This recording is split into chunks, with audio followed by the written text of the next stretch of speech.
Hello, everyone, and welcome to today's UX design, product design information session.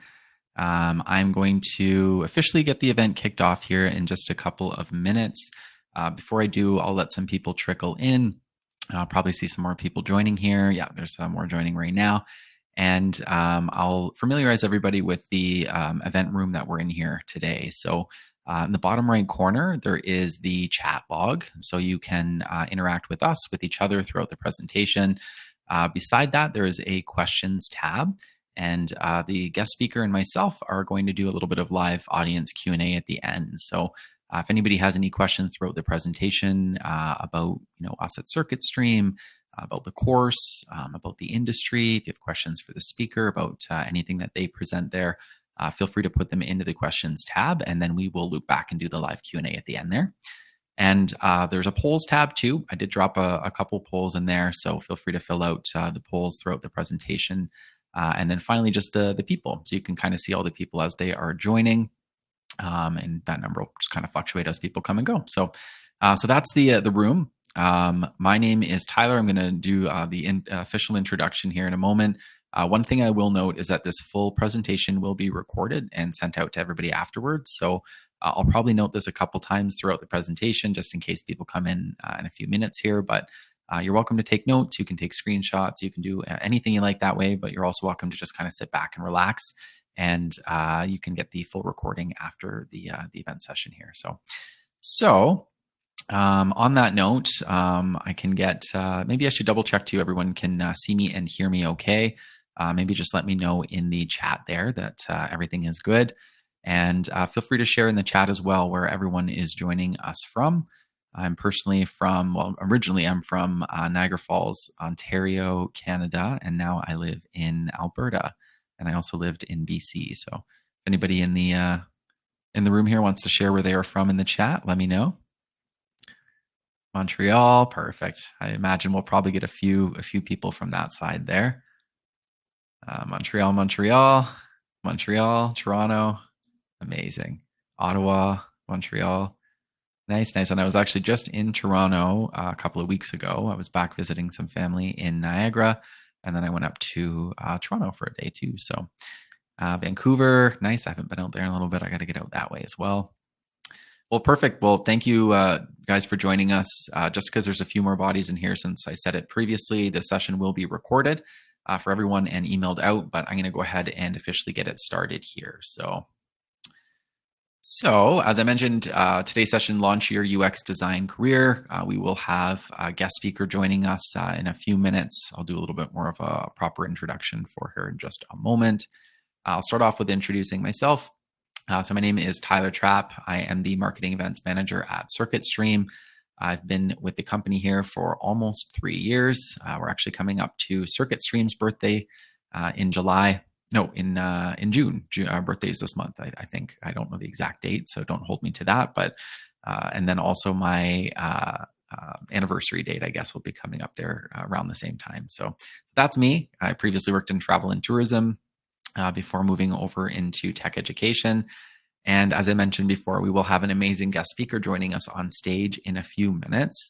Her name is Resham, and she is a product designer from Meta. But before I get her up and before I do a little bit of questions with her, I'm going to start here by introducing CircuitStream and who we are. So CircuitStream began in 2015 through a network of developers, designers, and creators. And we are now the leading provider of technology learning and game development, design, AR, VR, UX design, product management, and software development. We partner with industry-leading companies and leading educational institutions to offer courses and training to those looking to learn more about emerging technologies. And then on the screen there, you can see on the left, there's just a handful of our corporate partners. We have many more. It'd be really hard to fit all of the logos on one page. And then on the right, that would be the listing of our university partners there too. So just so you can kind of see our partnerships. Just a quick shout out. We also offer a variety of summer technology courses for teens.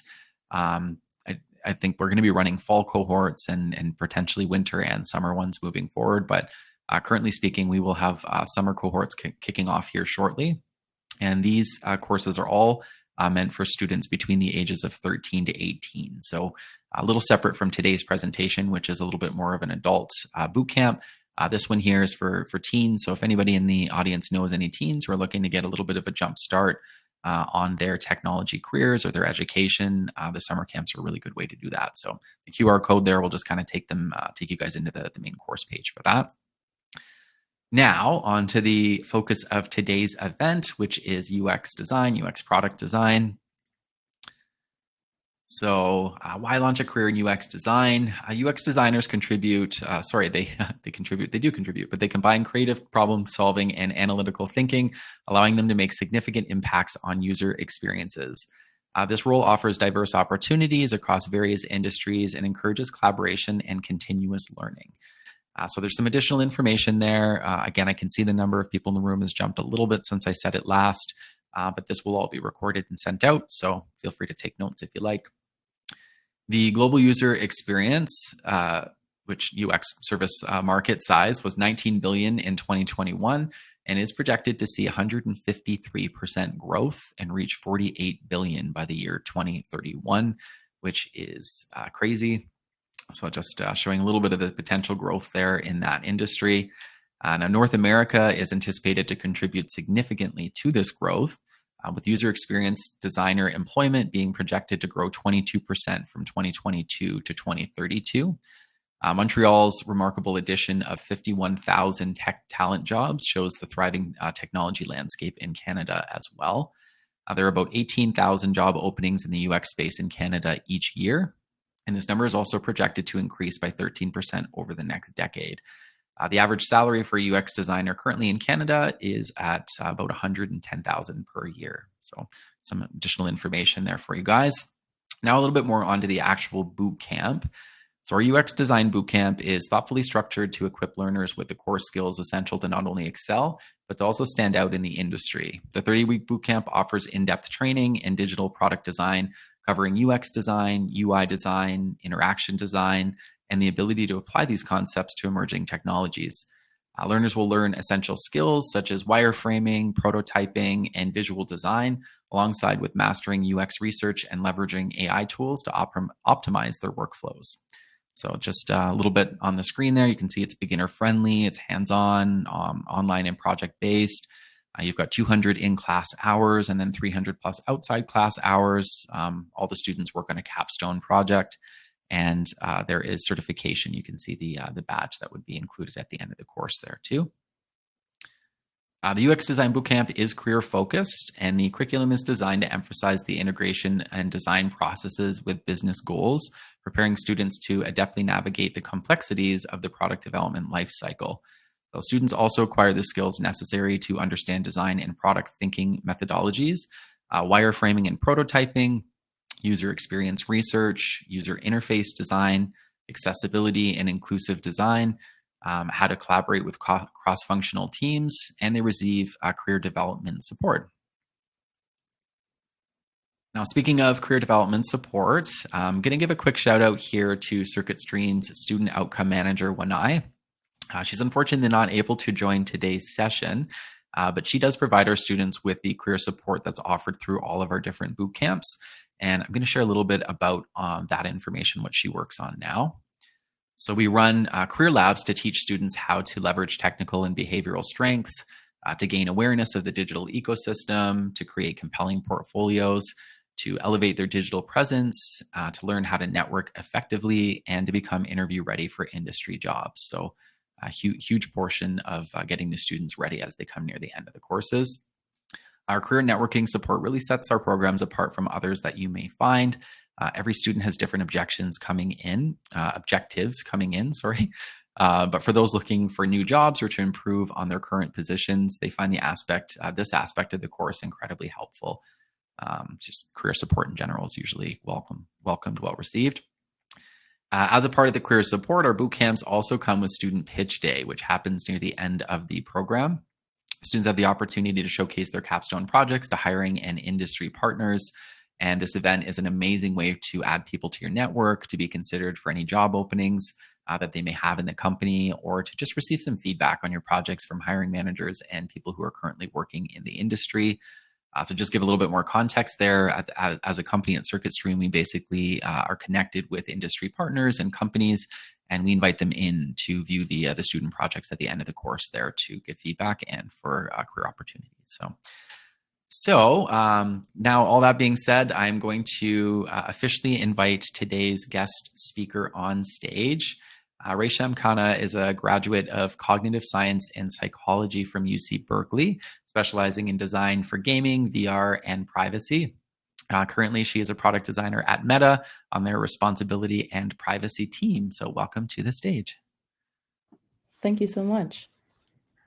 No problem. And I always give everyone a warning before I do this. Your screen is going to go big here, Resham. You're going to be on the big one on the left there, just so it doesn't shock you when it bounces over. If I do it without telling people, they're always like, whoa. All right. So what I'm going to do here today, guys, is I'm going to ask Resham a series of questions about what she's kind of working on now and how she got into this. And hopefully we can provide some insight and some information for you guys there. So I'll start off. I'll just ask you what inspired you to pursue a career in UX design? Yeah, I love that question.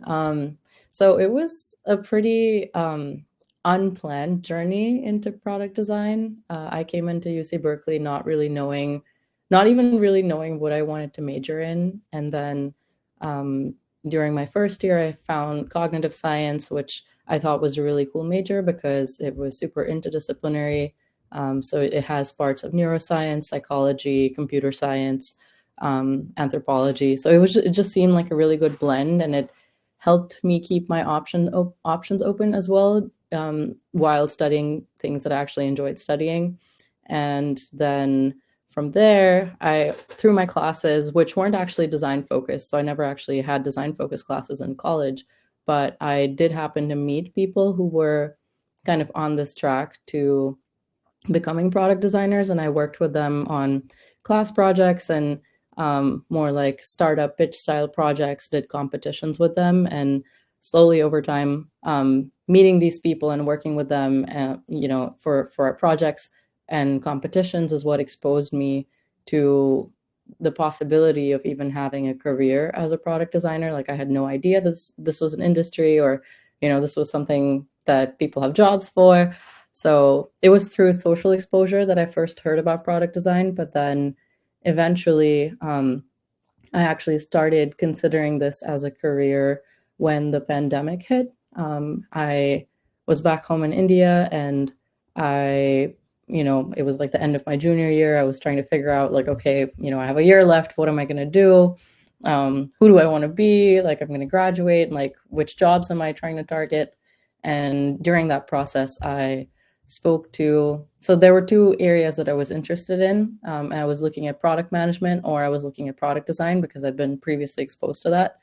And my strategy in getting started to figure out what was best for me was just to start talking to product managers and product designers that I kind of knew. Realized that the product managers were super stressed out, so that was not going to be a lifestyle fit for me. And also, I didn't really want to be, like, there was this expectation that you need to do a bunch of lead code and like understand code for product management. So I was like, okay, I don't think this is going to be a great fit. But the more I talked to product designers, I think the more I also reflected on how my skill set over the years was very attuned to what product design people tend to be in their day to day. And so it was kind of like a realization moment where it's like, oh, I've kind of been doing these things in smaller bits and pieces here and there, and I can, bring them together and then kind of make a career out of this. So that's when I actually started to, like, during the pandemic, 2020 is when I actually started to put together my first portfolio and first set of case studies, and then actually like started targeting internships, and then just kind of went from there. We also have a boot camp in product management in case anybody's interested. after your description there, I was just giggling at it's the same thing. It's like when we get people on augmented reality and virtual reality, we have courses in both development and design. We have game development, game design courses, and it's just often the same sort of feedback that we get is, designers, they see code and they kind of run in the opposite direction. So I just always find that funny. Yeah, I guess that was my main tell. Like, oh, I'm running away from code, but I want to be technical. Oh, product design, and I'm so glad I did that. So Perfect. Amazing. Amazing. Okay. Well, the next question I have for you here, can you describe your current role as a UX designer at Meta and what your typical day looks like? yeah, so my current role, I was previously, so I'm in this organization called Responsibility and Privacy. And for my first year and a half, I worked on privacy related data experiences cross platform. And what that means is basically both from a regulatory side and from a business side, um, whenever there are changes to, like data privacy laws or maybe like any new experience related to your ads and data, whether that's on Instagram, Facebook, Messenger, WhatsApp. So that's kind of like the cross platform aspect of it. Um, we are kind of the team that works on making sure that the data privacy stuff is integrated with whatever new features or product offerings we're launching, and also that we're also more on like the regulatory side. So kind of making sure that if there's any laws changing around the world, that we're updating our experiences accordingly. So that's kind of that was my previous team, and now I'm more so working on advertiser tooling. So if anyone here has ever launched like an ad manager campaign, like I'm working on the ad manager now. So setting up and like helping advertisers setting up their ads and going through like the ad creation process and helping them publish, cross-platform again. In terms of my day to day, it can really vary. And I think that's also part of why I chose this career, because like there's so much variety and like days can look so different. Like there can be days where I'm, talking to UX researchers and digging through like data and findings and what people want and what advertisers want, and like all our different stakeholders and like what their needs are, what their priorities are, what results we're getting from like UX research sessions, stuff like that. A few other days, like it's just me in Figma, like working on designs, just like me time, like in there jamming on ideas, designing stuff. Sometimes there's like another person in there if we're doing a sprint and like we're kind of co-designing. That's like a bit more structured. Um, a big part of it is also just like spending a lot of time like making presentations, because I think more than I wouldn't say more than half, but like almost half the job is like just being able to communicate what it is that you're designing. So creating prototypes. So you go through the designs, you make everything, make a bunch of ideas, prototype them, and then create presentations, because a lot of the people that you'll be presenting to aren't necessarily designers. They might be like leadership, they might be product managers, might be, people from other teams, like data scientists. Like it could be any of our cross-functional partners. So making sure that my rationale is clearly communicated and that my designs are like well documented. Some other days I'm working with product managers, like we're just in like documentation mode and strategy mode, and like looking at roadmaps, figuring out like where we're tracking on our projects, or if there are any roadblocks, like how we can, you know, collectively move together to make sure that we're able to get through those roadblocks in a meaningful and like time sensitive sort of way. So yeah, it really varies, but I think that's the beauty of it. Like it never gets boring. There's just like so many different people that you work with, and you're part of a core product team. Like whatever you're building is kind of going out into the world, and people get to use it. And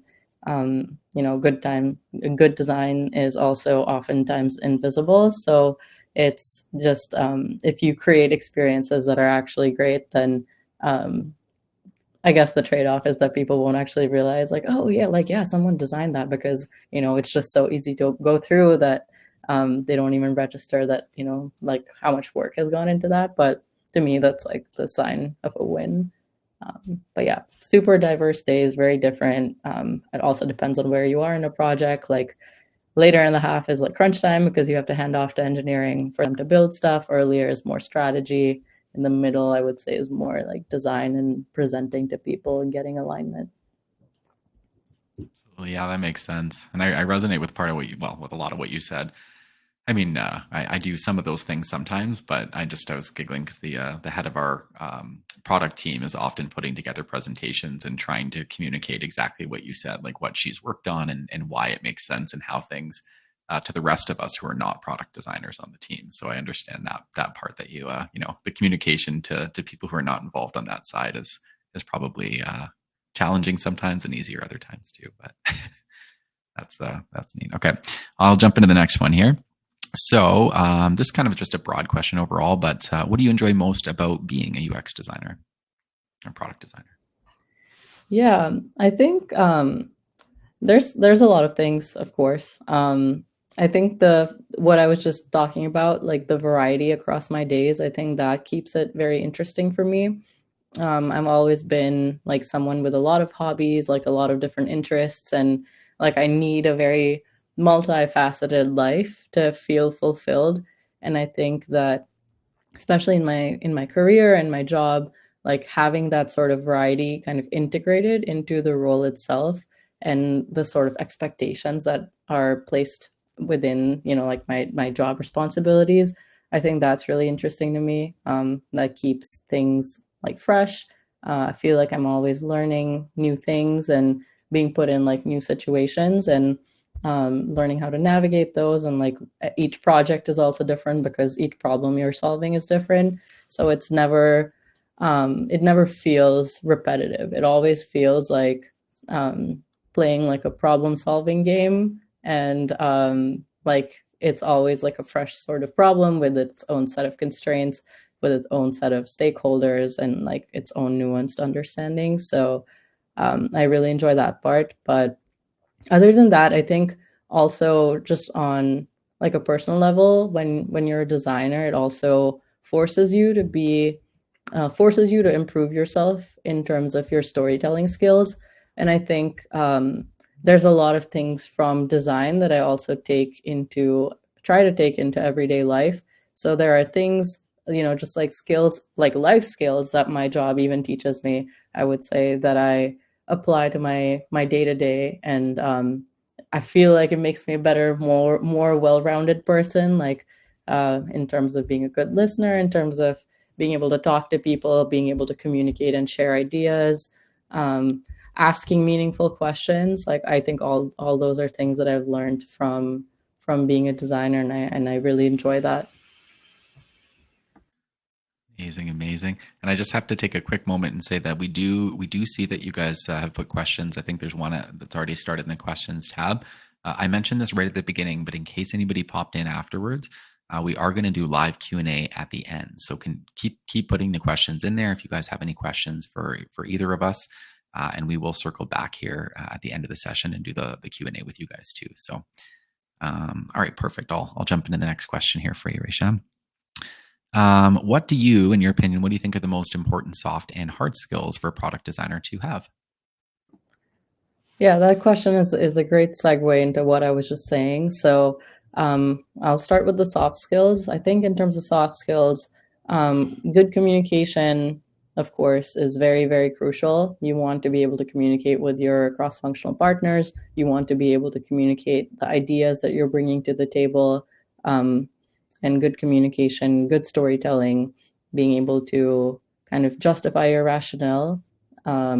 About how you arrived at certain solutions or decisions, like when you had to make decisions, like being able to um, clearly articulate why you chose to go this way versus that way, what the constraints involved were. So definitely good communication, good storytelling skills. Also, just generally being very open and receptive to the world. Just being like an empathetic person, being willing to be a good listener, be a good um, analytically thinking person as well. Like when you have all of this, you know, research coming your way and making sense of things that tend to be more abstract and kind of charting a path forward is also a very important soft skill. And then of course collaboration, because you're part of the core product team, and you're working with so many different stakeholders, so many different constraints, so many different cross-functional partners. So I typically work with product managers, engineers, data scientists, content designers, UX research people, and like product marketing people, um, legal teams. So there's just like so many different people that you're collaborating with, and um, just being a good collaborator, being a good teammate, like respecting other people's time, making sure that you're all moving forward together, I think is also very important as a soft skill. And then in terms of like the more concrete skills, this one kind of sits in between soft and hard skills. I would just say like making sure that you develop good taste over time. And for me, like that just, ties into being open and receptive to the world. Like if I'm like, you just have to like train your eyes and your senses to just consume like art and like view your world like with like a keener sense, and being able to just like train your eye to spot like, oh, this is good design, this is, maybe like this can be improved, not just in the realm of like, oh, like Figma and screens, but just like, whether it's like billboards, whether it's like things you see out in the real world, whether it's like a menu you pick up at a restaurant, like branding choices, products on a shelf, all of those things, I think, just like training your brain to be more curious and like,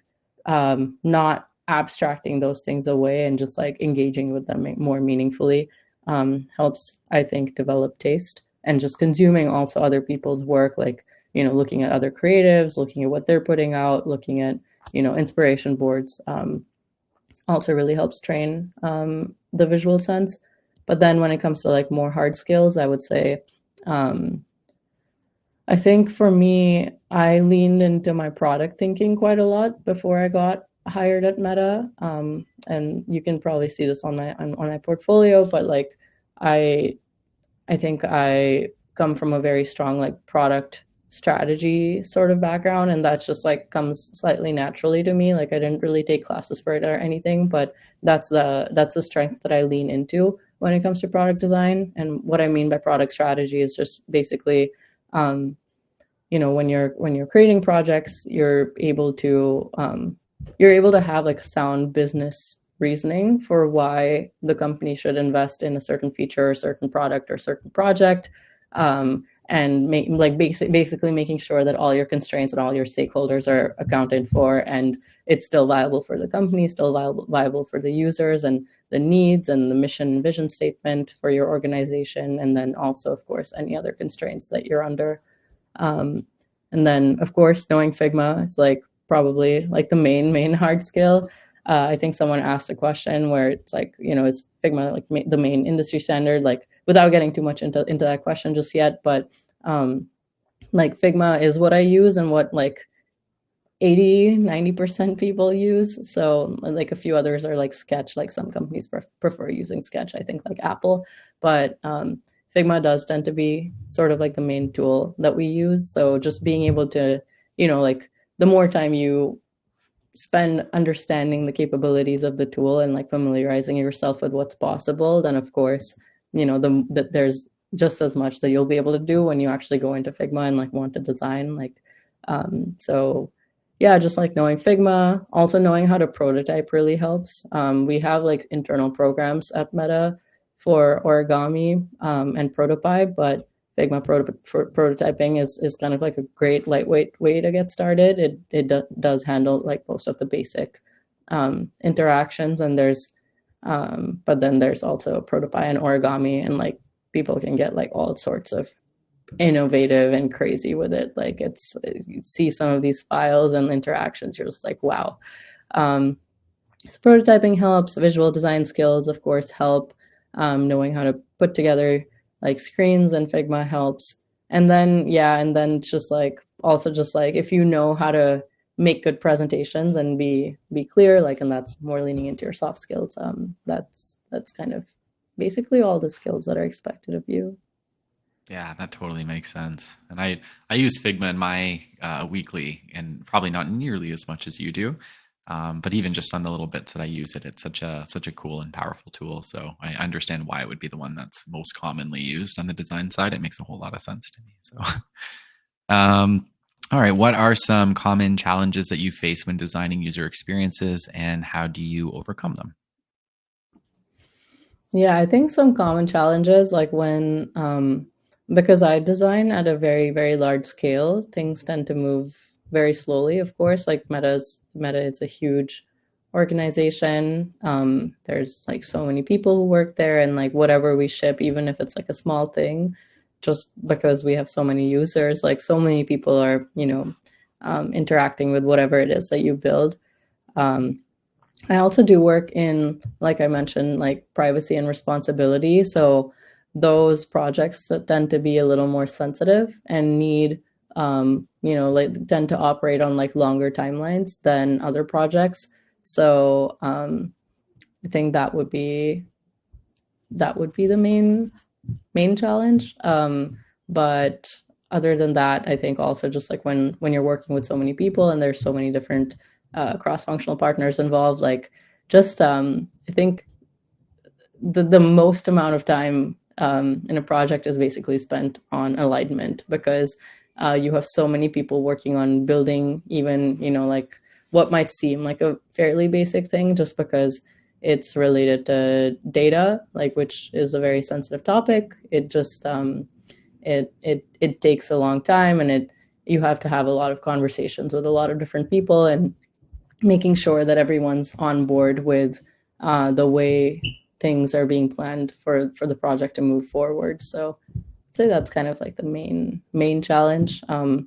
The way I try to overcome that is, again, just like communicating regularly and openly. Just being respectful of time for other people, and making sure that all of our goals are like leveled kind of like in the same weight, instead of like putting my needs or like product design needs above, like, oh, I don't care if it's going to take 20 engineers, like we want this very high craft animation. So like also just like learning where to make compromises in the interest of like shipping, like especially for something that's like V1, making sure that it's for the betterment of everyone, not just like guarding your own interests, and like, you know, throwing in crazy animations and like all sorts of like craft stuff. Like sometimes, like while you can do that, it's like probably better actually to ship something simple and then learn from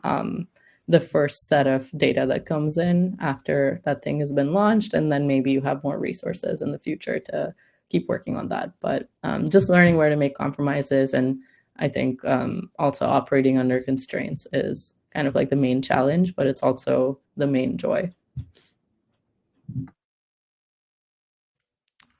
Couldn't get my mouse over to the unmute button there. Sorry, that makes sense. All right, and so the next one I've got here for you. How do you approach a new project? What are the first steps that you take? And I imagine this probably is a little bit different, but if there's any kind of standard steps that you do for different projects.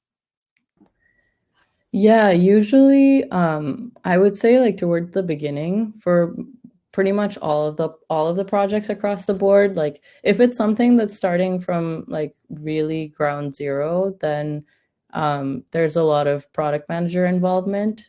So usually I'll have meetings with my manager, and then I'll have meetings with the product manager who's in charge of this particular project. And um, essentially, like, we'll put together some sort of brief, we'll go over that, we'll go over the roadmap for the half and for the year, and then come up with some sort of timeline.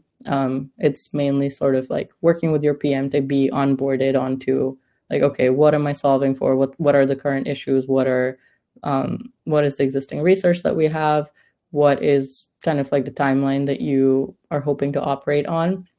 And then it could be like either you're the sole designer on a project, or you're working in a team. So from there, it's like either, just doing like an audit of some sort of surface first to understand where things are currently at, or maybe even just like going through like past Figma files if it's a project that's already kind of in motion, but you're taking over, like chatting with if they're still around, like in the team, or like talking to designers that have worked in that space and like getting context directly from them by setting up one-on-ones.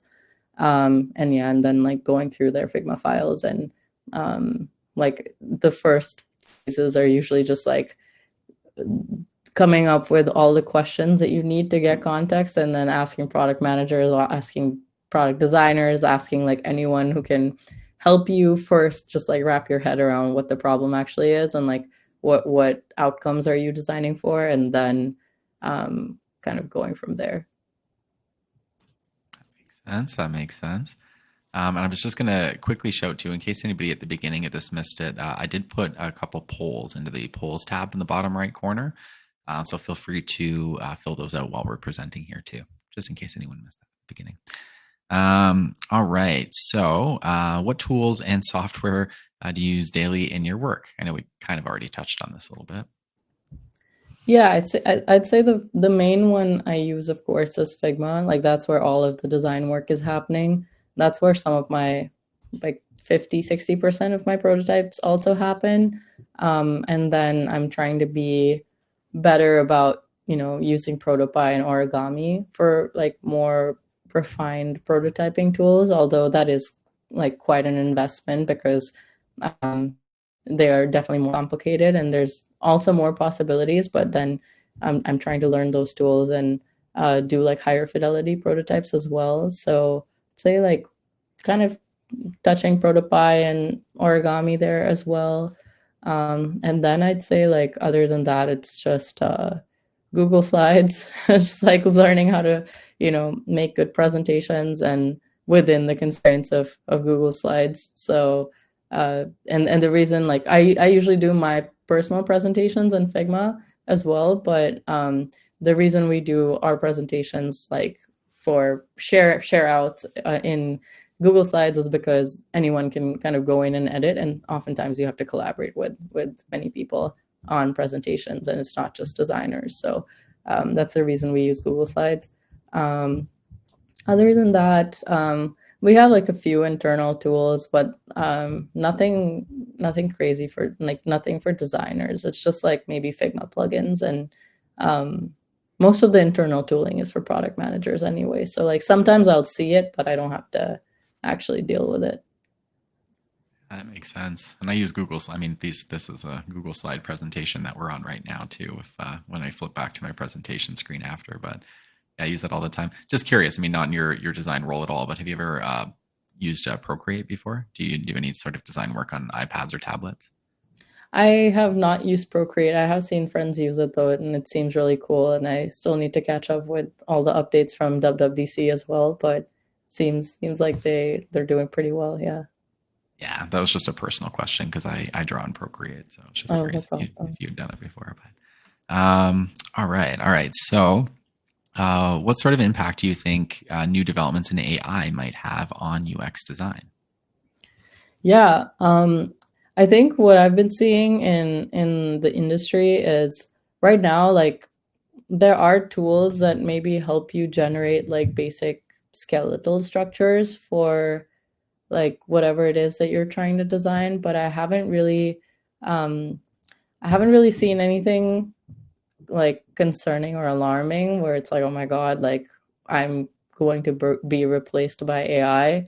I think in terms of the tooling that does exist, I will say that it makes like a great co-creative agent, and it can help you speed up your processes a lot if you know how to use the tools properly. Like sometimes if I have questions or if I'm trying to make sense of concepts, like I can go in, like maybe just like riff off of Chat GPT and like whether it's like, oh, like I'm having trouble framing this a proper way, or there's like I know that there's a connection between concept A and concept B, but I'm having trouble like pinpointing it. Can you like give me some sort of guidance on like what that looks like? So just in that sense, and then like in terms of like the more plugin related stuff, like I've also seen, like, this is not personally me, but like I've seen some of my friends, like when they want like logos and stuff, they'll try to generate some images and then they'll get a few ideas, and then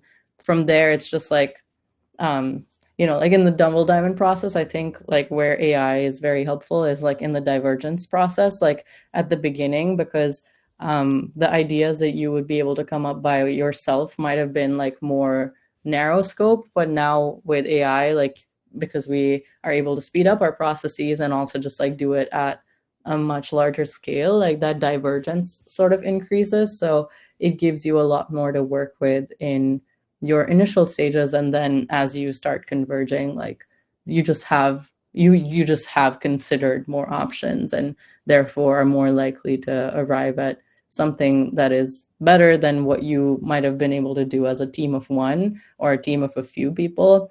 But yeah, I think AI tools, and then also with like more like image generation stuff, I also think that there's a lot of value, like especially in terms of like the arts and being able to tell stories. Like people now don't have to rely on necessarily, like as a product designer, like you don't need to have like your fine art skills or go through like, spend work with your marketing department to like come up with like a shoot and a set and models and you know clearly like just kind of spend like thousands of dollars on one aspect of one campaign, where now you can just like generate a bunch of ideas and then test them out and then figure out the direction that you're sort of taking. So I think there's a lot of value in being able to test and being able to play and being able to consider scenarios and options that you otherwise might not have had the resources to do, and then make more informed decisions.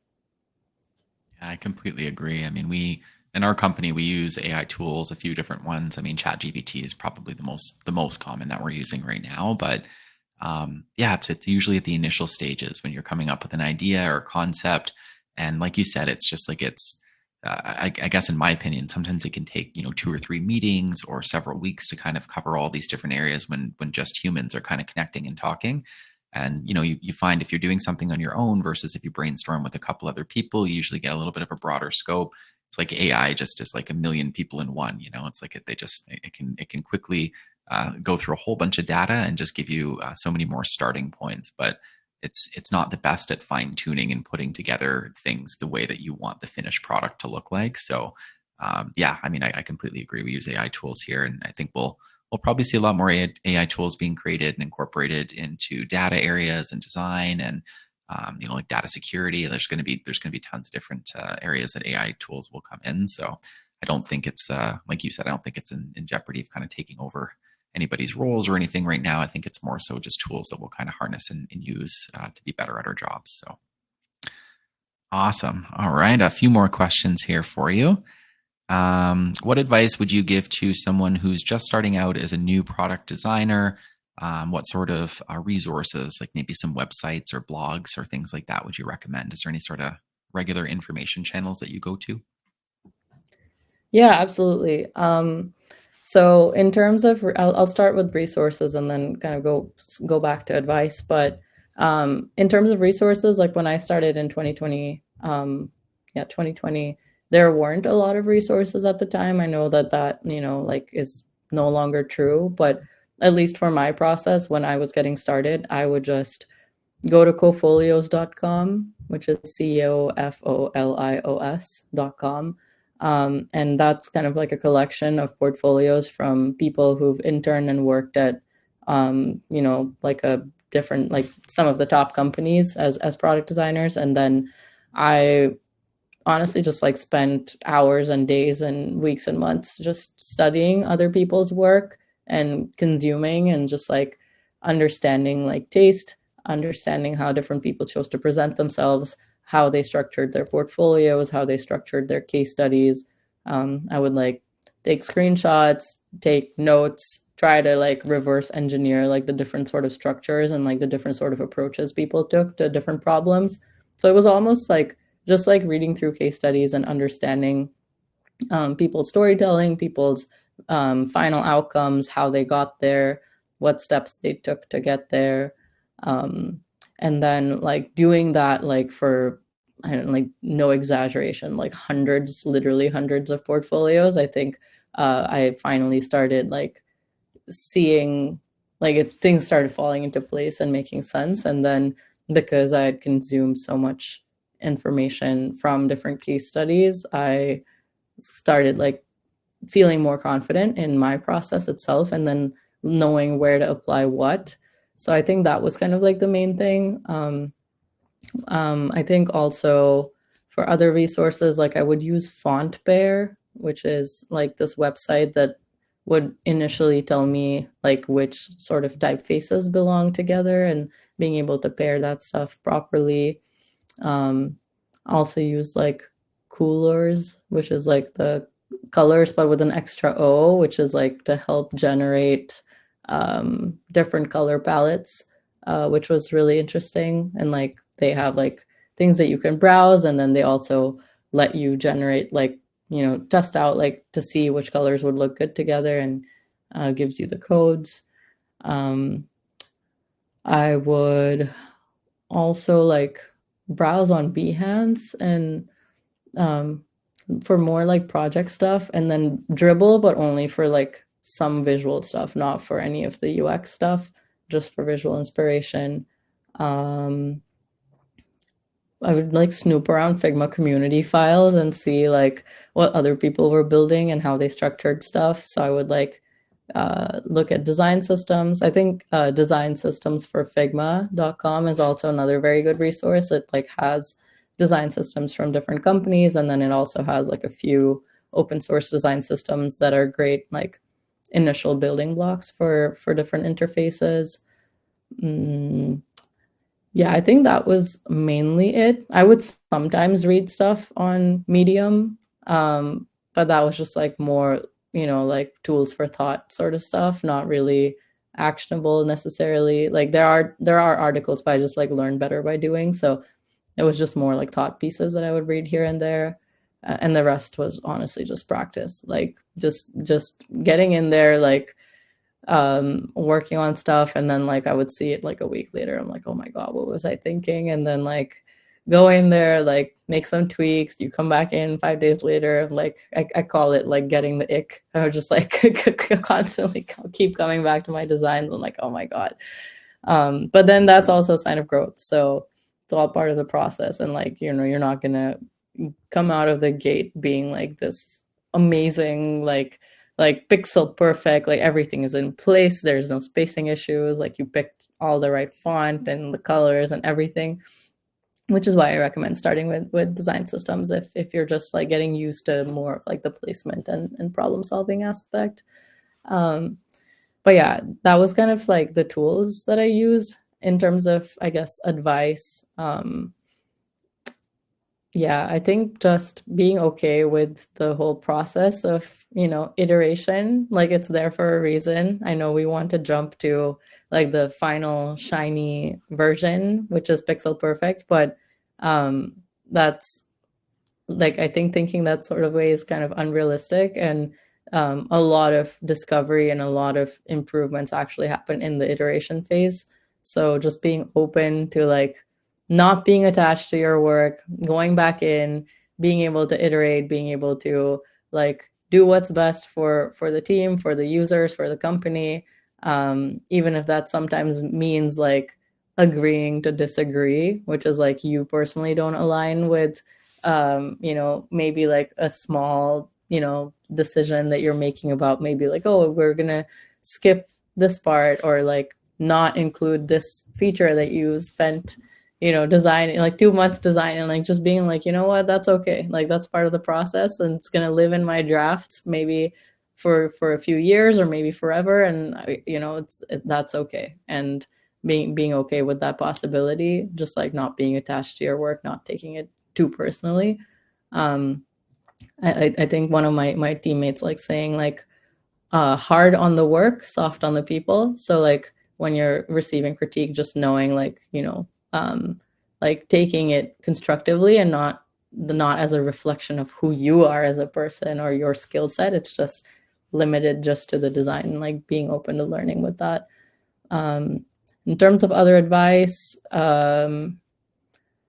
Yeah, just like, if you feel like you don't have enough projects, like not being afraid to just make portfolio pieces, even if they're not like internship experience or anything like that, like just coming up with your own projects. That's what I did. Like I didn't even show my, like my internship projects were under NDA, and I just kind of came up with a project and used my product sense to kind of justify why it would make sense for that company to move into that sort of product line. And then turns out, like, they actually saw it. And then I did a case study for Robinhood, and then the Robinhood team actually saw it. And then turns out, like, what I had suggested was actually something that they were working on, and it was on their roadmap. So it was kind of like a confirmation of like, like being able to show them like, hey, I'm already thinking along the same lines, and me as a singular person, like I could figure out what was on your roadmap, even though obviously it's not public information. But they were like, yeah, we're working on something similar. So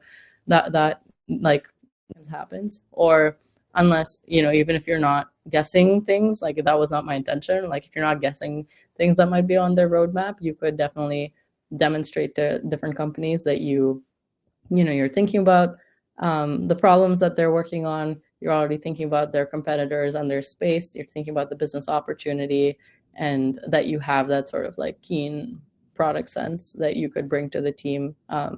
And like you're already pitching ideas and stuff like that. So that, and then I think the last piece of advice I will say is like, just really invest in your professional relationships, and do that very, very early. Don't invest in people because they're someone at some company.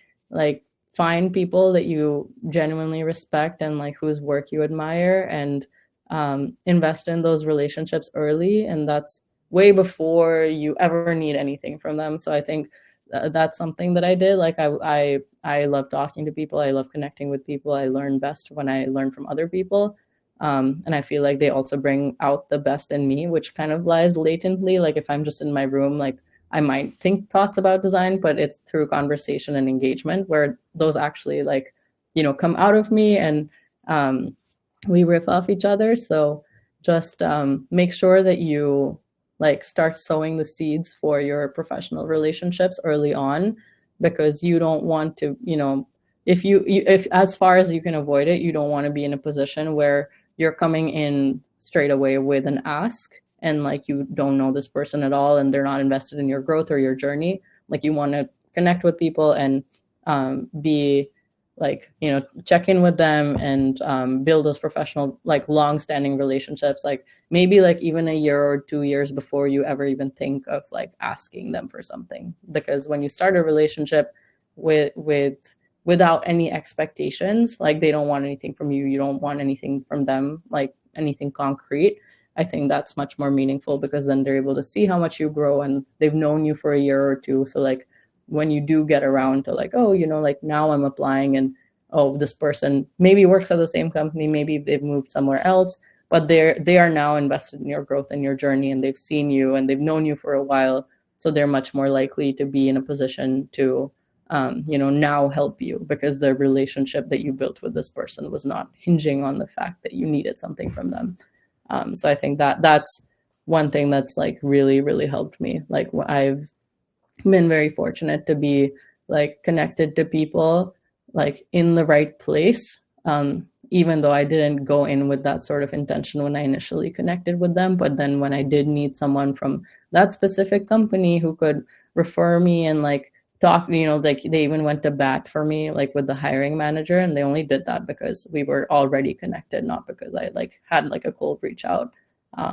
So yeah, I think that's like the biggest piece of advice I have. That was all amazing. Thank you for that. Just that, I mean, in general, but that one question I just asked you, that was like 5 minutes of solid gold information. So thank you for that. And I wanted to ask you too, just on a personal level, like as I'm not a designer myself, but I guess like an artist. I haven't gone for professional art or artist training or anything, but as somebody who draws, when you're doing, because you said before you get that cringe factor when you go back and you looked at projects or things that you've done previously. And I'm just curious if it's the same, because when I go back and look at like drawings that I had done in Procreate early on, And each time I go back and look, I'm like, geez, what was I thinking? Like, there's no shading, there's no shadows, there's nothing here. Like, how did I think this was finished? But at the time, I thought it was like the greatest thing ever that I had put together, and it just looked so amazing to me. So I'm curious if that's the same in your world. Like when you're working on a project, you might get the cringe after it, but when you're first putting it out, you feel really proud and like it's the greatest thing ever, right? Oh, absolutely, 100%. Like even as you're getting started as a product designer and like you're working on your first few things and you're like, all the colors, like pure blacks, pure whites, and like bright, like eye burning red, like things like that. And then you're like, oh my God, this is awesome. I did that. And then you don't look at it for a week and then you come back and you're like, what is this? Because then you're more detached from it. Like you don't have that sort of recency bias, and maybe you've gone out into the world and like actually looked at designs that are like more industry level, and then you come back and you're like, what was I thinking? But then like that's the part of the process where I also feel like that's the sign of growth, because if you'd stayed the same between like then and like a few days later when you see it, I think like if nothing changed, then you would still think that, oh yeah, this is still a cool design. But then you've gone out, and now that you've completed this thing, you've gone out into the world and you've observed and you've seen other people's work and you've interacted with actual like design stuff on your phone, your laptop, and now it's like, oh, maybe you design an error state, and then a few days later you're like doing something, and then you encounter an error state, and you're like, oh, so that's what that looks like. And then you go back and you see the one that you designed, and you're like, okay, I'm gonna rework this now.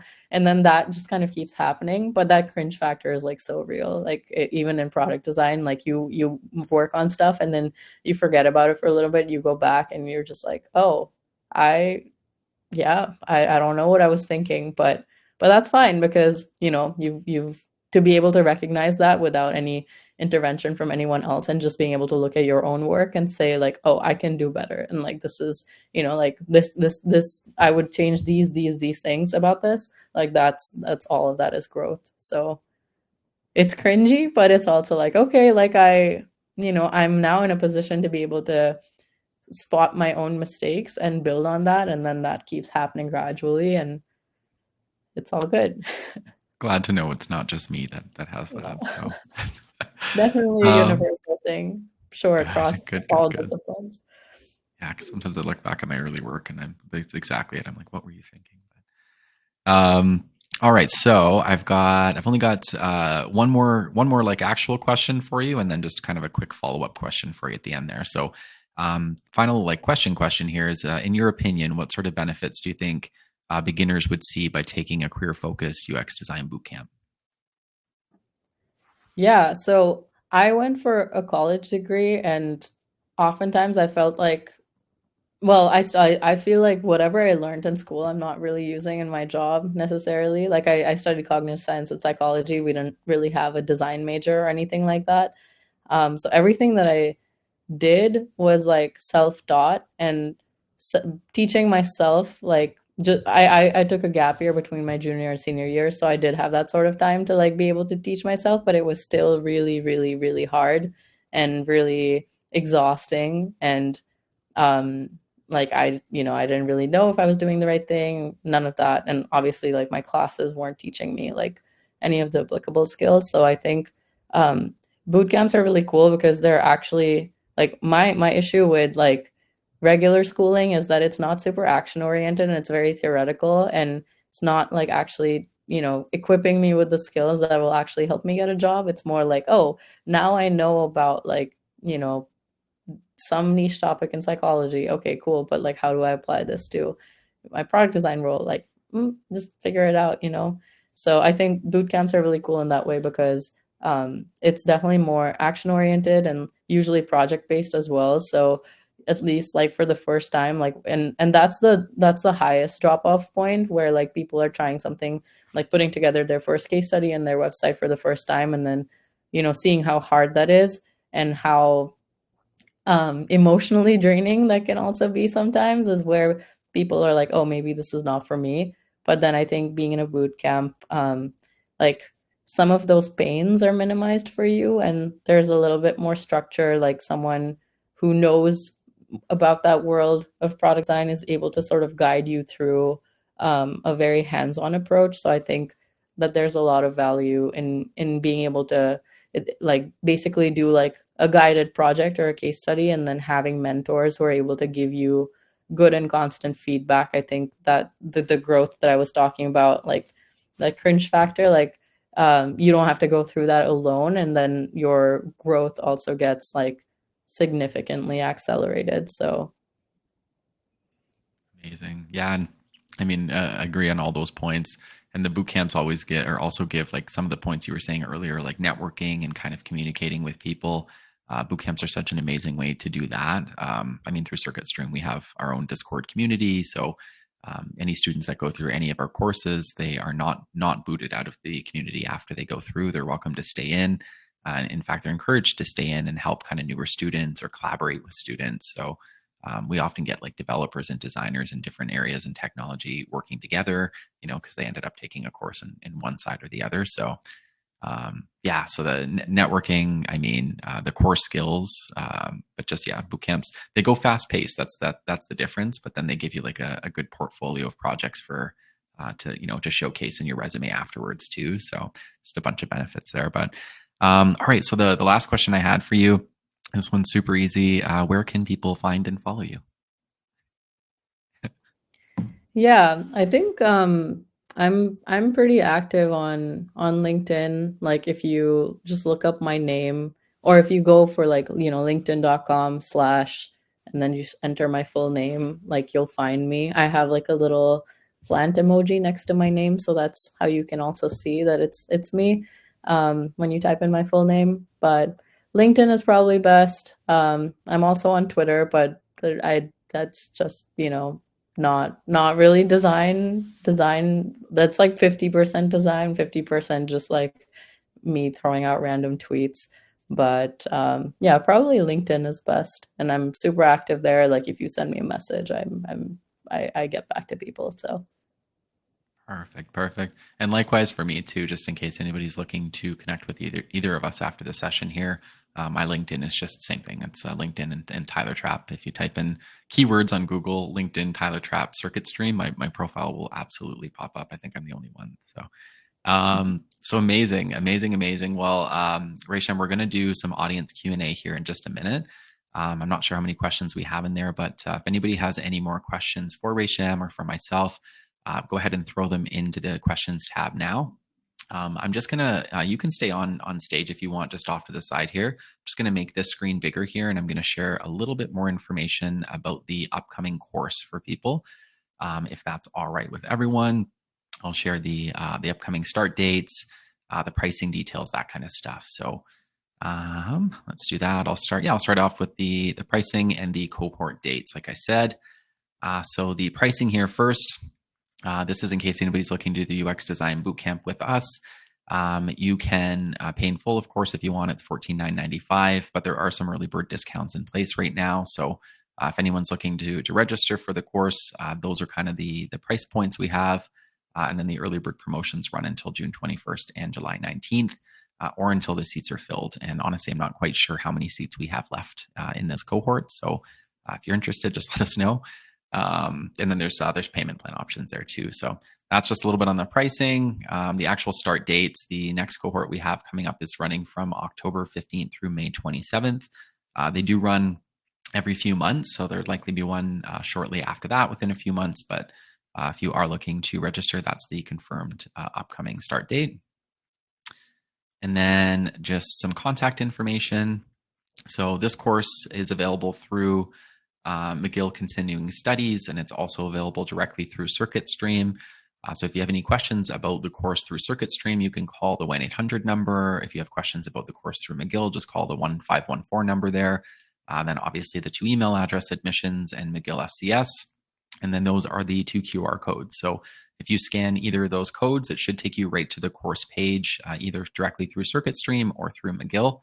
And you should be able to see all the details. You can also request a syllabus there, and the syllabus will be emailed to you the same way that this presentation would be emailed to you. So I think you just go in and fill out a quick form with your name and your email info, and then it shoots off to you there. And that's it. That's it. That was all I wanted to do. Just share some quick details about the course coming up in case anybody was interested. I'm going to close this screen now and let us come back up here.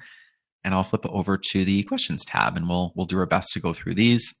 If there's anything that we can't answer in here, especially on my side, if it's anything specific to courses or start dates or pricing or anything like that, I will absolutely get an admissions person to reach out to you after the event.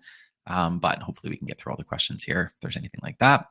So we definitely answered this question already. We talked about this a little bit.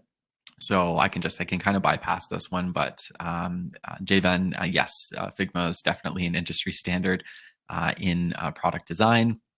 It's Resham was saying that that's probably the 80 to 90% of the main tool that she's using in her role. So, and that's what I hear from most people in product. Our head of product at CircuitStream also uses it constantly. So, all right. So, what differentiates a junior versus senior UX designer? I'm going to look at you for this one, Rachel. Yeah, so usually for junior designers, and different companies define it differently, but usually the main difference is that junior designers, like, you're taking on like smaller scale things within a project, and you're typically partnered with a senior designer, so you're able to learn from them and like observe them and how they're solving problems and stuff like that. The expectation is not that you're necessarily arriving directly at very strategic and applicable real world scenario designs, and like you can be a little more like blue sky with your thinking, and that's fine because you're starting out. But then as you move into the senior design category, things, you're like, a big part of your role also becomes strategic, so you're actively contributing to the roadmap, you're actively like pitching projects and finding opportunities and working with PMs to get them scoped. And you're also leading, different projects. You might have a junior designer working with you. So you're setting the cadence for like, whether it's like organizing meetings or organizing and leading design jams. Um, when there's like decision making involved, you're kind of the person who is figuring out like when there's a fork in the road, like which way do we go and why do we do that, and that is kind of the main reason you're more of a decision maker and more of a strategy and people person as you move into the senior design space as compared to a junior designer. That makes sense. That makes sense. All right. Hopefully, we answered that for you there, Jacob, or Resham did. I didn't answer anything there, but is Adobe XD used in the industry? I might be wrong, but I heard that they might have killed that product a month ago or 2 months ago. So I don't think it, like, I used, like, I before Figma I actually started with Adobe XD, but I'm not even sure if they're supporting it anymore, or if like they plan on keeping that product offering alive. And that's because like Adobe was in the process of acquiring Figma, and then that deal fell through. So I don't know, like, I think shortly after that they said something about not supporting Adobe XD or sunsetting that product. And I'd say Figma is definitely a lot more common. And I haven't used Adobe XD, but I would imagine that some of the general skills, like if you learned in that program and you're looking to kind of utilize that or jump over to Figma, you'd probably understand Figma a little easier if you've already learned in Adobe XD. So awesome. All right. How do you stay connected to the UX community and constantly learn? Yeah, so in terms of staying connected with the community, I think that happens more serendipitously for me. Like, I feel like I hang out with a lot of designers, and I also organize a bunch of events. So I constantly am in touch with, like, I don't know, like Grace from Design Buddies, or like I'm hosting an event later today at IDEO. So just like, uh I guess I'm very actively involved in not just participating in events, but actually creating events and having people show up and making space for, different designers to mingle and come together.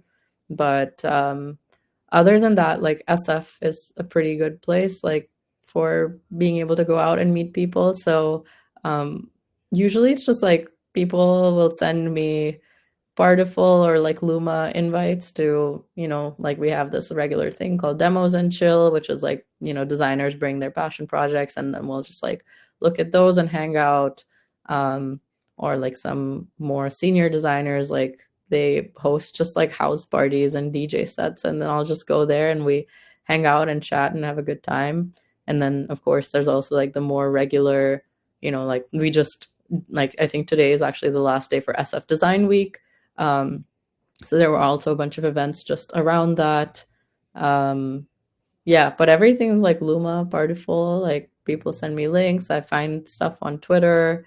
A friend invites me to something. Very serendipitous. Yeah. Yeah, it just kind of snowballs, I find. Like once you start, like you sign up for your first newsletter or you connect with one person or you go to one event and then you Yeah. meet three people and then that turns into, you're connected to this and then you get invited to that. And Yep. absolutely. So basically any way that you can just immerse yourself into the industry and just learn and sponge off of more people.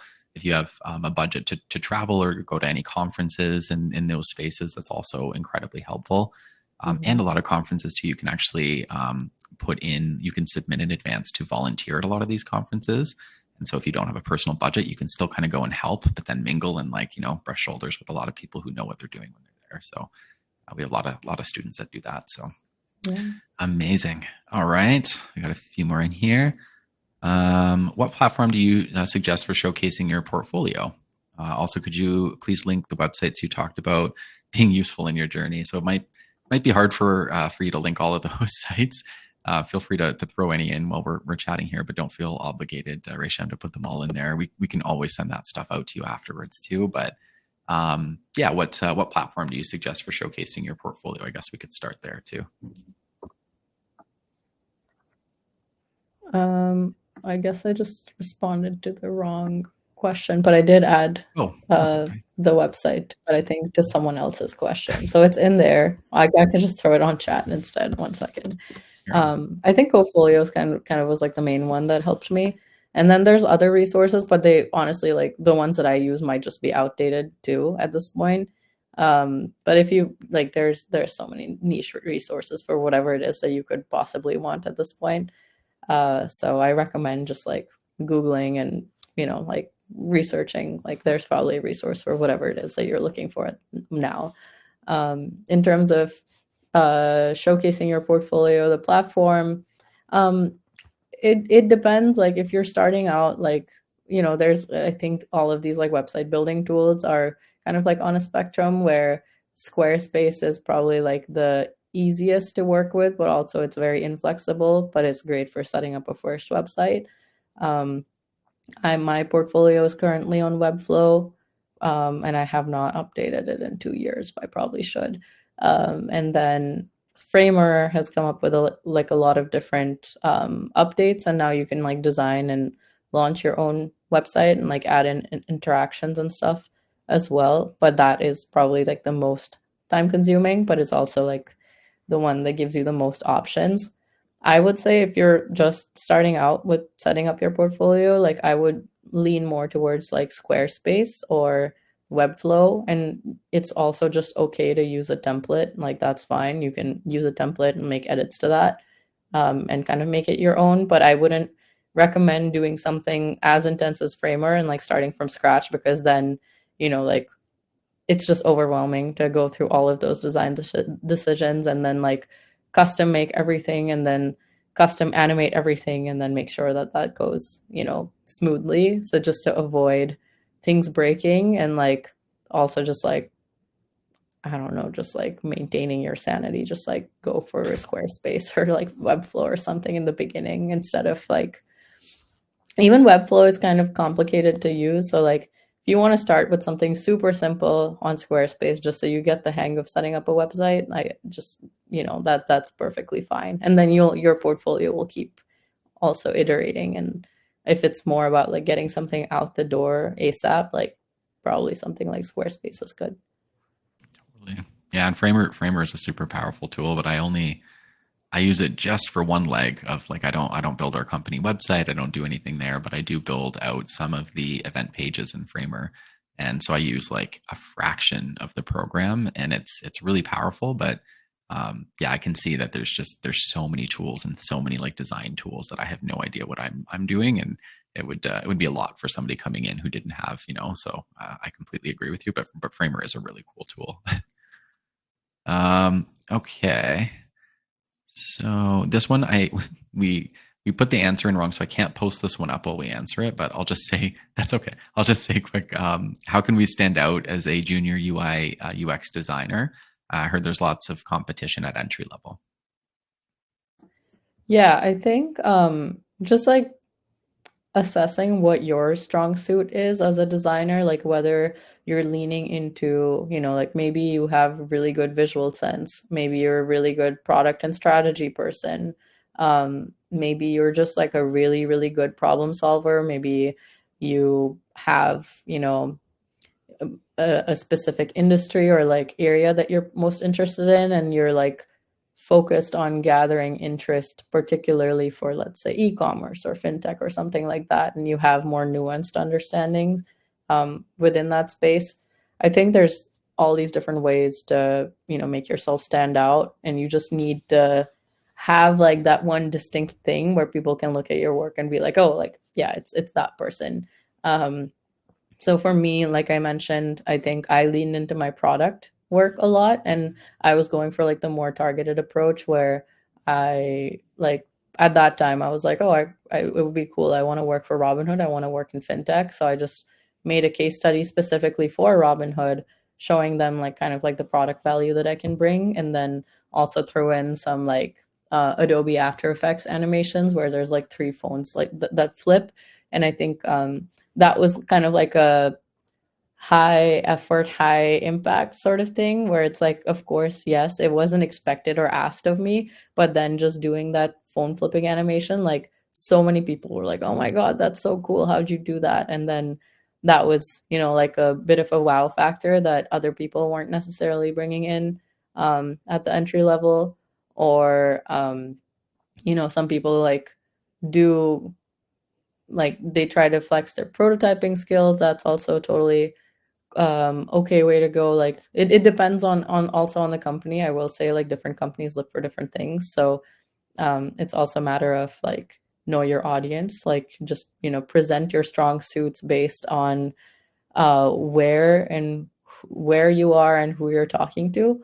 But I think across the board, just like, if you lean into prototyping, if you lean into product sense, if you lean into like very strong visual craft, um, like you can carve out niches. Some people even do like, very extra like motion design, interaction design stuff. So all of those are things that you could do to stand out. And like, just like if you're, you don't have to do everything and like knock it out of the park. Like you don't need to do motion design and product sense and visual and everything. If you're just like focusing on one area, just like make sure, like if you're choosing to be that one person who does like interaction design and does it incredibly well, then like make sure you like, spend that sort of time in making sure that your interaction design work is like absolutely stellar. And then, people will see that.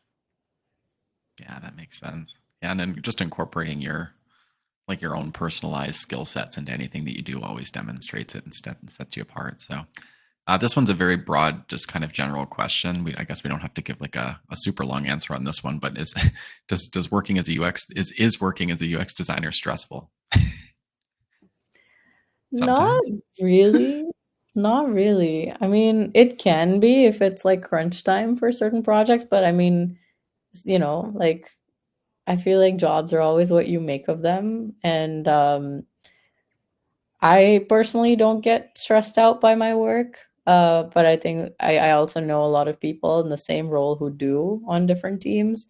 It's just a matter of like having good work-life balance and like just like being a chill person. I'm also someone like who does their work, usually does their work like way ahead of time. So it's never like I'm never cutting it close usually. I do sometimes, but even then it's like I leave enough. Like I'm like a very I'm that person when you like travel and you have a trip coming up in 6 months. I have the flights booked, I have the tickets, like I have the hotels reserved, I have the itinerary. and I'm the one who's like playing mom for the group and like deciding what, like basically pitching like different itinerary ideas. And that's also the personality I bring to my work. So I try to be planned. I try to do things like way ahead of time, usually because I keep my days very busy and very full, even outside of work. So being able to do things early on helps me avoid stress and avoid scenarios where, like, when there are things like basically expecting unexpected things to come up and planning for unplanned things, um and that helps me avoid stress, I guess. So not super stressful, I would say. Like, being a software engineer or like a PM is definitely way more stressful. Like, software engineers are also expected to be on call, which is like when they have to like take like certain, I don't even fully understand, like, this is like the beauty of being a designer. Like, I'm never going to be on call because a button isn't going to break at 2 a.m. or on Christmas, and they're not going to call me into the office because a button broke or like a design broke. And I think that's also a privilege, because my software engineering friends, like, the first time they mentioned on call, like, I was hanging out with some of them for dinner, and then they're like, "What's on call?" And then they just looked at me like, "Oh, you don't know." I'm like, "Lucky, you're so lucky, and I'm jealous, and but I'm also so glad that you don't have to know because you're a designer." So it's a pretty nice role. Makes sense. That makes sense. Um, okay, so can be stressful sometimes, but not too bad. All right, so I'm an IT student in Vancouver, BC. I want to know from Resham about the hiring process for UX designer intern, full-time position at Meta. Um, don't feel any pressure there, Resham. A lot of times we'll get audience members that will ask about specific jobs in the company that the speaker is from. So just share whatever you can in that sense. But how can they prepare, and what types of questions did you have to face in your interview? Yeah, so for my interview process, there was a few recruiter screening calls, which is just like the recruiter initially connects with you and like asks you like, "Oh, location preferences, kind of work that you want to do, just like more about your background." Um, and then from there, my first round was two interviews. One was an app critique and one was a portfolio presentation. Portfolio presentation, I just like showcased my work, like two projects across 45 minutes. And then app critique is like you and your interviewer just get on a call, and then they ask you like what apps you have on your phone, and then they just pick something at random and you do like a walkthrough of that.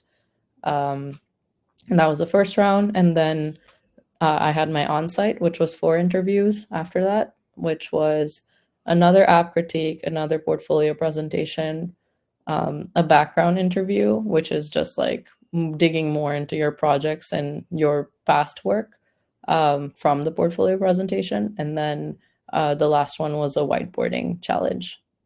And then, yeah, so it was like a total of six interviews, and plus like some recruiter screenings that happened before and in between. Um, yeah. And I think that's a great example of a pretty large company with a little bit of a longer screening process and a few more interviews. Mhm. There's probably tons of examples of companies that would be a little bit smaller and wouldn't be quite as large of a process. But for your question there, and just specific to Meta, that'll give you a good indication of what that would look like trying to get in the gates at Meta there. All right. What is a typical wage range for a junior out of boot camp or school? This would be a tough one for Resham to answer too, because Resham is based out of San Francisco, whereas most, if not all, of the attendees in today's session, and then myself included, we're all Canadian. So Resham can give some information about, like, kind of the day to day and the role and all that kind of stuff. But when it comes to ranges for junior designers in Canada, it's probably better if we find some information there for you and maybe get back. But I mean, I shared information about the average salaries earlier on in terms of Canadian salaries for UX designers. But that's average, so it's probably a little bit above the junior and a little bit below the senior. So that number is probably a good indicator for you. But yeah, we can, Jacob, if you want, we can connect with you afterwards, and the admissions team here can probably collect a little bit more information and provide you with some more, junior wage range details on that sense. So just reach out to us, and we can give you some more there. All right. And have you have you encountered situations where you needed to justify your design choices, and how do you effectively convey the significance of your design to an audience that may not fully understand its value? That's a great question. Yeah, I think this happens all the time. Like you have to constantly justify like what sort of design choices you're making and how you're arriving at them. Like in the presentations that I do, like that's most of the work. And yeah, conveying the significance of my design to an audience that might not fully understand its value. Well, I don't know about like the part about an audience that may not fully understand its value. Like our leadership and other people like on the cross-functional team, they're pretty tuned into the problems, and Meta is like a pretty product-focused company. So I haven't really had issues with like conveying the significance. Um, if anything, like I justify my design choices. I share like my decision making process, but then I'm also going in there with an open mind and like open to feedback and hearing other people's perspective. And I'm also like one of the like the junior most people in my team. Like everyone else is, they have years and years of experience on me. They're much older than me, so they've been doing this for a while and they have much more context. So whenever I go in, like I'll present my work, I'll share the decision making, I'll justify my choices, but then like when we do get into like the feedback portion, I'm always very open, and I usually end up learning from them. And I'm always open to going and like modifying things, as long as like we can like mutually agree. So like it's the ability to disagree and commit as well sometimes, where it's like, okay, yeah, this experience could be better, but I also know that like the thing that they're saying about maybe timelines or about resources or about anything else, like, yeah, that makes sense. Or like, oh, the product strategy that they're going for is like different. And so sometimes also just um either disagreeing and committing to like a different option, or like going from there and then trying to come up with alternatives, and like compromising across like both parties, like, okay, like we can't go this way, but I also don't think that while I understand what you're saying, I also don't think we should go this way. Maybe there's a third way. And then you go back and like try to work with this new set of constraints and try to come up with something else. I'm muted. Sorry. Awesome. Perfect. All right. And then I think we just have one last question in here. I have a feeling I kind of know what you're going to say on this one, but I'm curious to see. So, do you have to socialize a lot, or can you work in the field as an introvert? Hmm. You don't have to socialize. I've seen people who are very introverted do just fine, and introverted like maybe in person, but then they really care about their craft and really care about design. And um like I don't know, like people who don't like go out and actually meet other people, but they'll just like post stuff on Twitter or like repost like design inspiration or like their thoughts on design pieces and stuff. So it's not really like you don't have to go out and socialize necessarily. I just do it because I like being connected to people and like hearing about what they're working on, and I feel like it keeps me more like on my feet and like knowing, oh, this person's working on that. And like, oh, like oftentimes I like hear like, oh, this thing is happening. And like, oh, we're looking for speakers, like, do you want to come speak at this thing? um but you don't like have to. You can just like you can chill in your room, you can design stuff, you can as long as you're talking to the people that you work with. Yes, of course you need to like, communicate with them, but like there's no expectation to go out there and like the community stuff. It's not, yeah, not a requirement. Yeah, that's kind of what I thought you were going to say. And then also, Just like an add-on to that, and kind of leaning into what you were saying earlier, it's if you want to kind of advance yourself a little bit faster as a new person in the industry, then being a little bit more outgoing and kind of putting yourself into those situations where you get a chance to network with people will help you. It's certainly not going to hinder you, or it shouldn't, at least. I hope not, unless you're yelling at everybody when you meet them. But yeah, I mean, it's from my perspective too, and what I've heard, you certainly don't have to, exactly what Resham said, but it probably would help you a little bit if you are able to kind of network and put yourself out there a little bit. And then we just had one more question pop in here. Why do you think the salary of UI UX designer is so high compared to how relatively fast we can get into the industry? Most jobs with a salary need 3 yeah, I think, I mean, from my perspective too, I know that this is a little bit more of a newer career for a lot of people in terms of an industry option. So, as far as I know, and from what I'm hearing from people in the research I'm doing, there's a lot of companies that are looking for these types of designers. And there isn't like a massive amount of people who have previously been trained 10, 20, 30 years in this industry. It's a little bit newer in a sense, but I don't know. You're kind of nodding there, Resham. I'm hoping that that's accurate. That's based on what I've encountered, anyways. But yeah, awesome. So yeah, that's probably one of the main reasons. When you've got high demand and not a massive amount of skilled workers who can kind of fill that demand, then the salary sits higher, and then as that balances, the salary will kind of balance back out to more normal levels within the country too. So I think that's it for the questions. Let me go to the chat tab, see if we missed anything. Thank you. Thank you. That's good. No, I think we got it all there. So thank you so much, everybody, for joining the session here today. Oh, of course, we just had one more pop in. Do you need to know graphic design to work in this field? Oh, No, no, different role. Yeah. totally different. But I mean, if you come from a graphic design background, that means you already have a design mindset, and that's certainly going to Mhm. help you in any design role you do. So Yeah. I'll just put that up there. Well, cool. Well, thank you everyone for joining here today and for asking questions. Massive, huge thank you to you, Resham, for taking the time to join the session and answer all of my questions, answer all of the questions from the audience here, and just provide kind of invaluable insights into what you actually do.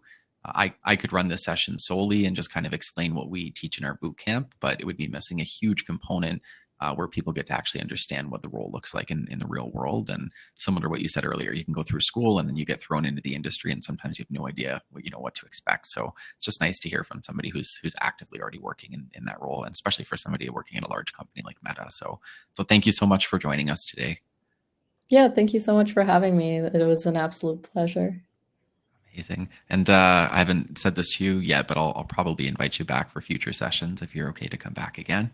Yeah, We might absolutely. actually we might even invite you back to some of the student pitch days where they're presenting the capstone projects, and you can give them some advice on their designs. So, Yeah, but that's that's it for today. I think that's yeah, just a thanks in the chat there.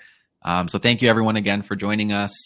Take a look for our next online events. If you go to circuitstream.com, our website page, the design has actually changed recently, and the events tab is down at the bottom on the front page. So if you go down to that, you can click and you can see our upcoming events. But yeah, thank you so much, Resham. Thank you everyone for joining, and I will go ahead and end today's event here. So take care, everyone. Cheers. Have a fantastic Thank day. you. Bye. Bye.